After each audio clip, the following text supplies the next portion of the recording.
हार जो एक लफ्ज भी कहा। अपनी हार का तमाशा देखा नहीं जा रहा ना? अभी खेल खत्म नहीं हुआ सुनैना। और तुम्हें क्या लगता है?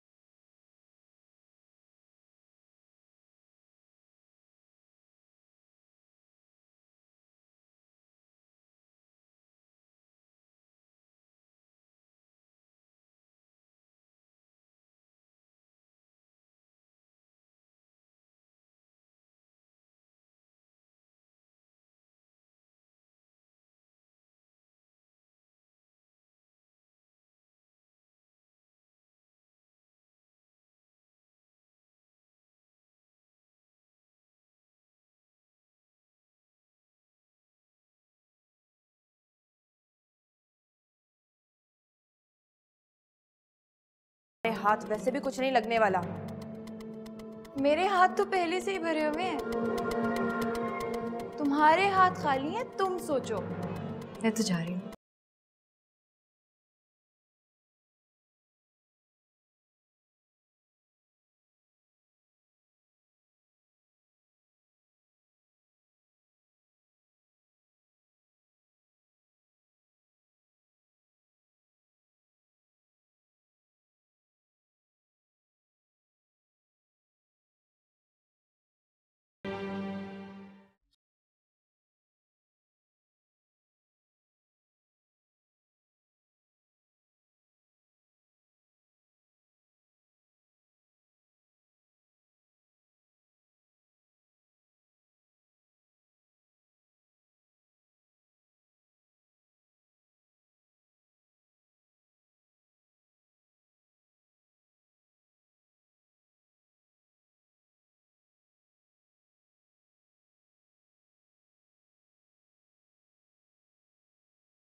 शर्मा नहीं रही हूँ।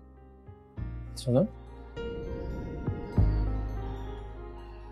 एक तो तुमसे झूठ भी सही तरीके से नहीं बोला जाता। मुझे क्या जरूरत तुमसे झूठ बोलने की? अच्छा तो बात तो सुनो।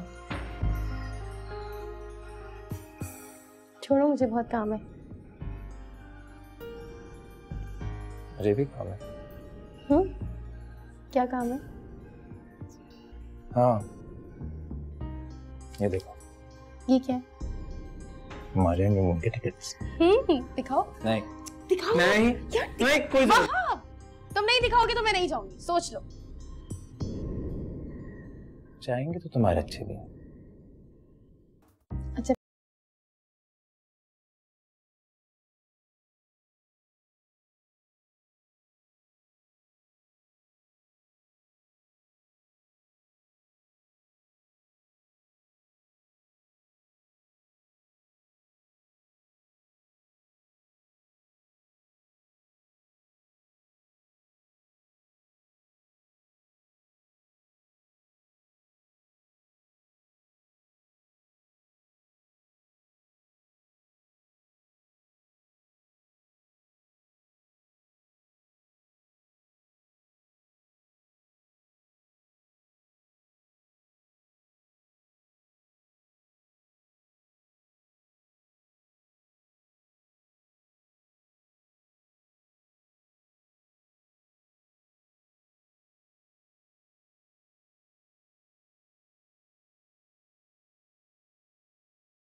और मैं तो सैंडविच बन के रह गई हूँ, किसी तरफ की नहीं रही। वहां अमृत बड़ी खुशी से वहाब के साथ रह रही है और यहाँ शहाब सुनैना के साथ।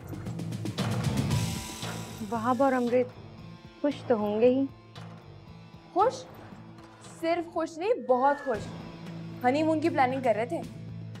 वो तो करेंगे ही ना, क्योंकि तुमसे कुछ नहीं बन पा रहा है। करूँ तो क्या करूँ मैं? मेरी समझ में कुछ आए तब ना। तुम इतनी आसानी से वापस क्यों आ गई? वहां रहोगी तो कुछ बनेगा ना। मैं जबरदस्ती कैसे चिपक जाऊं?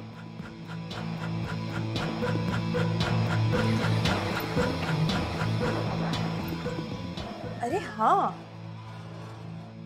एक आइडिया आया है मुझे। क्या? ज़व्वार, उसे तो मैं बिल्कुल भूल ही गई थी। वो अमृत और वहाब की जिंदगी में जहर घोलने के लिए हमारा बड़ा अच्छा हथियार बन सकता है। हाँ, लेकिन उसके लिए भी तुम्हें उस घर में होना तो चाहिए था ना। कहे तो तुम ठीक रही हो मंशा, लेकिन इस घर में भी तो एक जंग शुरू है और इसे दरमियान में छोड़ के मैं कहीं नहीं जा सकती। अगर चली गई तो वो सुनैना हंसेगी मुझ पर, और ये मैं होने नहीं दे सकती। माया, एक मशवरा दूं तुम्हें जिससे दोनों का काम हो सके। बोलो। तुम माँ बनने वाली हो ना? हाँ। बनना चाहती हो?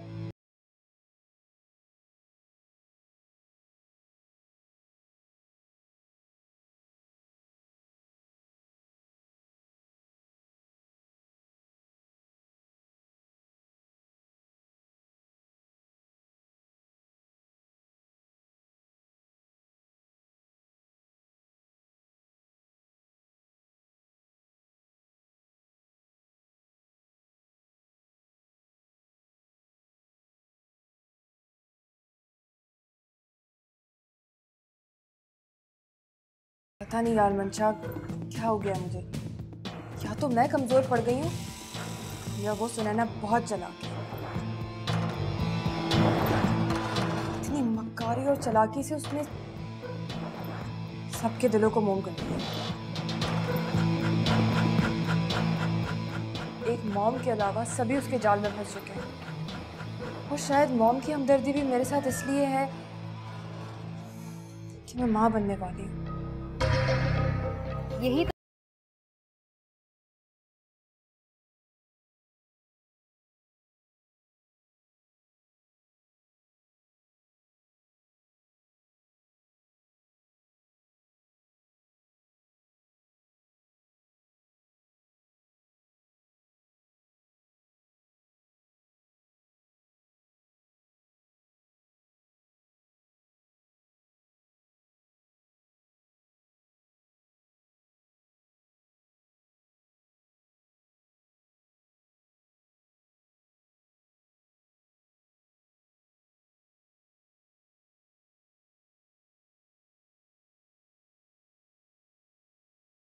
देखो बेटा, बहन भाई किसको प्यारे नहीं होते।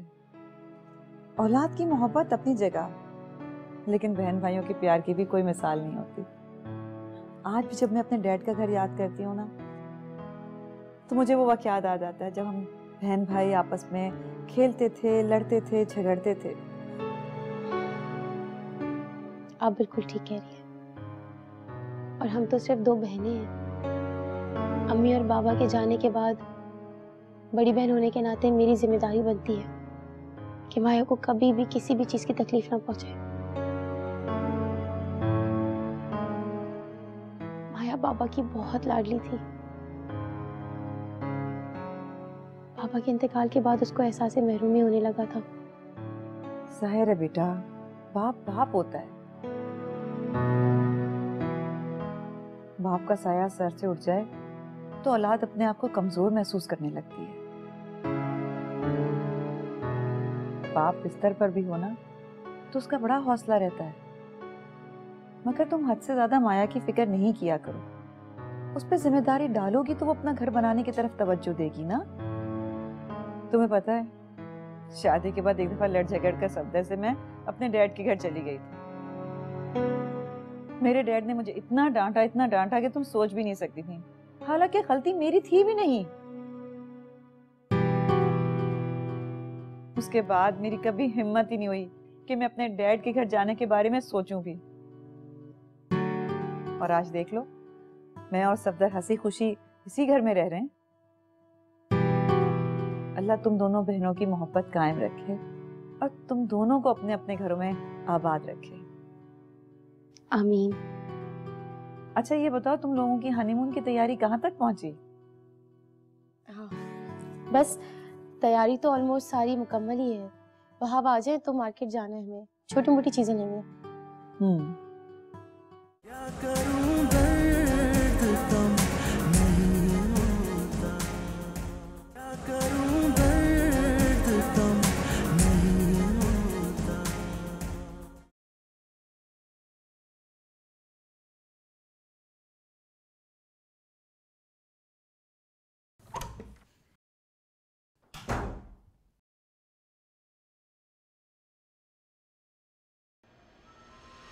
ओहो, तुम कैसे रास्ता भूल गई मेरे कमरे का? मैं यहाँ रास्ता भूल कर नहीं आई, बल्कि जिस भूल में तुम बैठी हो ना, तुम्हें उससे निकालने के लिए आई हूँ। बहुत बर्दाश्त कर लिया है मैंने तुम्हें। अच्छा, क्या कर लोगे तुम? वही करूंगी जो तुम जैसी बदजात डिजर्व करती हो। जुबान संभाल के बात करो माया, तुम मुझे गाली दे रही हो। अच्छा, गाली? तुम तो हो ही गाली के लायक। अपनी औकात में रहो माया। औकात? मैं रहूं औकात में? तुम्हारी औकात और तुम्हारे किरदार से मैं बड़ी अच्छी तरह से वाकिफ हूं। और तुम्हें क्या लग रहा था कि इस किरदार के साथ तुम्हें यहाँ इज्जत मिल जाएगी? हाँ, जुबान संभाल के बात करो, आई समझ?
माया, रोना बंद कर। इतना रोना, टेंशन लेना तुम्हारे लिए ठीक नहीं है। मेरे लिए तो कुछ भी ठीक नहीं है बाप। पहले वो इस घर में आई और अब वो मेरी और मेरे बच्चे की दुश्मन बन गई है। तुम रिलैक्स रहो, मैं इस बात का कोई हल निकालती हूँ ना। नहीं, नहीं निकलना आप लोगों से कोई भी हल। मैं जानती हूँ आप लोगों से कोई हल नहीं निकलने वाला। ऐसा नहीं कहो बच्चे, सब ठीक हो जाएगा। नो वरी, मैं हूं ना। क्या हुआ मॉम, इतनी इमरजेंसी में कॉल करती? वो ही हुआ है जो होना चाहिए था। मैं तुम्हें कब से कह रही हूँ शहाब, ये लड़की कोई ना कोई मुसीबत खड़ी करेगी, लेकिन तुम्हारी समझ में तो मेरी बात आ ही नहीं रही। जैसे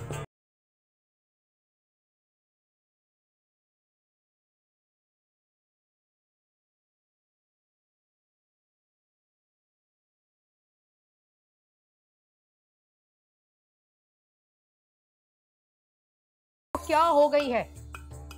खुदा का खौफ करो, तुम्हारे बच्चे की मां बनने वाली है।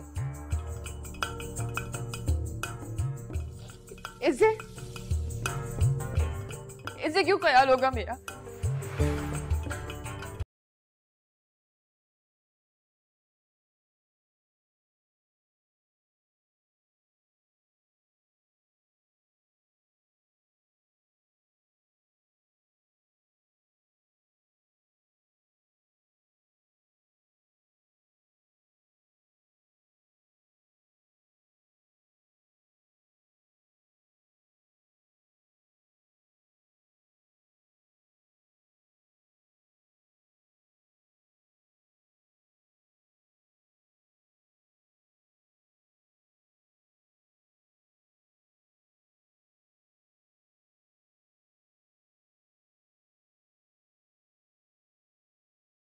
मैंने उसे कुछ नहीं कहा शहाब, वो मुझे गालियां दे रही थी।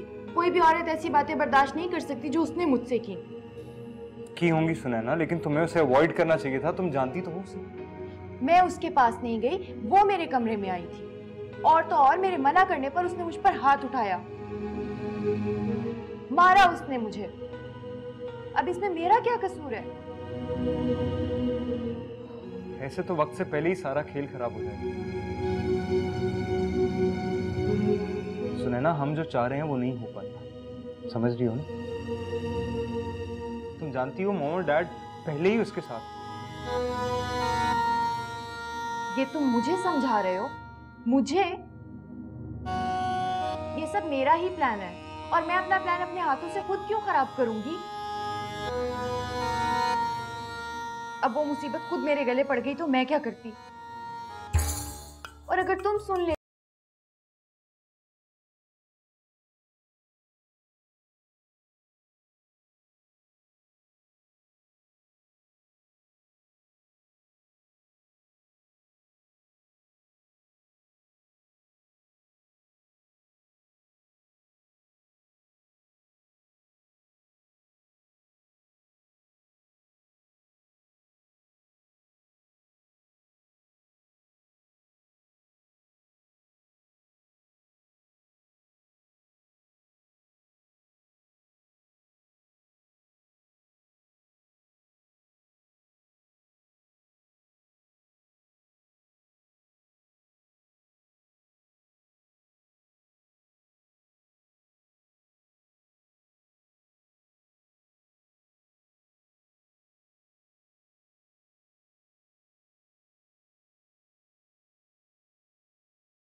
तुम हो शहाब, सिर्फ तुम। डैड आप इसे पूछे तो सही, पूछिए इससे किसने सुनैना से क्या कहा। मैंने तो कुछ भी नहीं कहा डैड। झूठ बोल रही है। झूठ ये नहीं बोल रही, झूठ वो बोल रही है जिसने तुम्हें उल्टी सीधी पट्टी पढ़ाई है। मॉम इसने गाली दी है सुनैना को, उसके किरदार को बुरा भला कहा है। आप पूछे इसे। तुम एक ही बात को बार बार दोहरा रहे हो शहाब। तुम्हारी मां ने सब कुछ खुद अपनी आंखों से देखा है। डैड अगर सुनैना की ज्यादती होती तो वो इसके कमरे में होती। आप इससे पूछिए कि ये उसके कमरे में क्या कर रही थी, पूछिए ना इससे।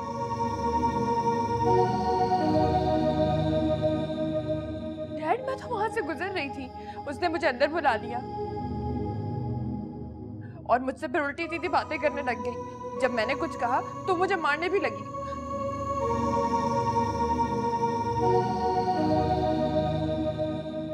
मामा आपने तो खुद देखा है ना, बताया ना डैड को। बस शहाब, अब ये हरकतें हद से तजावुज कर गई हैं, बहुत हो गया।